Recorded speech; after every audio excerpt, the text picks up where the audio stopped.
When a student is looking for a real estate school, they'll find that there are a lot of options, different formats, different methods of instruction, everything that's there.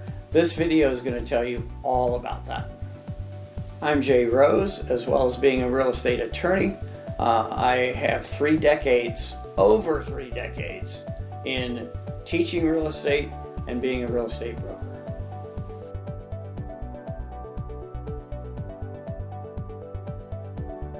One of the most common questions I get is, to get a real estate license, what do I have to do? What is involved?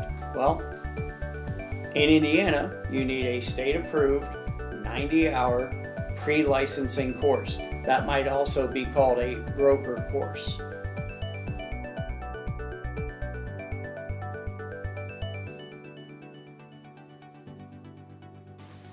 Indiana does not have salespeople anymore.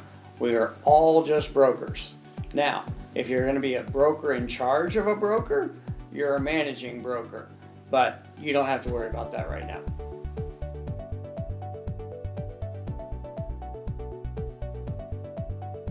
There are some schools that have different levels, and the different levels can have different names. A basic program is going to get you what you need, have a few study aids, but not a lot more. A complete program would still be the 90 hours, but they would have more study guides, they would maybe have some tutoring, different things along that line.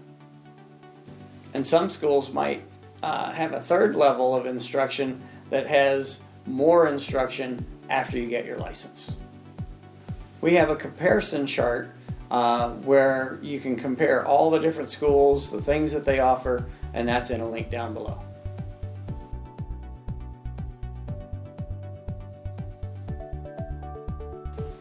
I get asked, Jay, how important is a local Indiana school?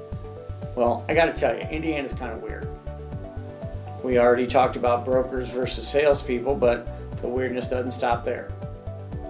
The largest MLS in Indiana isn't even an MLS. It's changed its style to a BLC. Are any of these a problem? No, but a school in another state may not know the terms that we use in Indiana.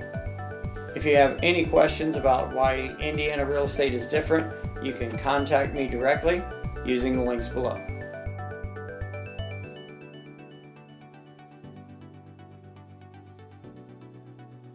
Different schools may have different types of programs.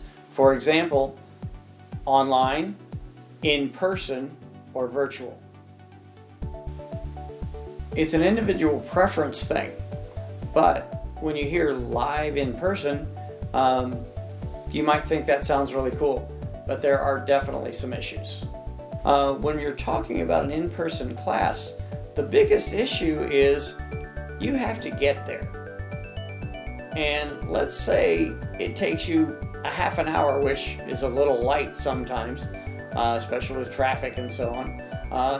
You take an extra half an hour to get back home. In a minimum, you've added 15 hours to your life just for driving. Virtual is an option. It has the flexibility of being able to see a live instructor, ask him questions, hear other questions, but having the accessibility of being able to do it from your own home. There are also online options. You can do those at your own time, at your own pace, fast, slow, fast 1 week, slow next week. That helps a lot for a lot of people.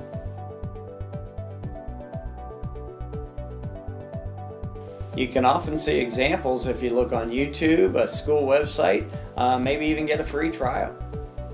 If you're interested in live or virtual, try to find examples of those instructors and their teaching style to see if they match up with what you'd like. For online, check to see how their classes are set up.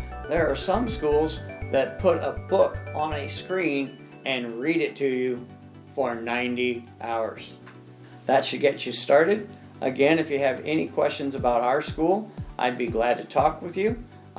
Be happy to help, and I hope you have a great day.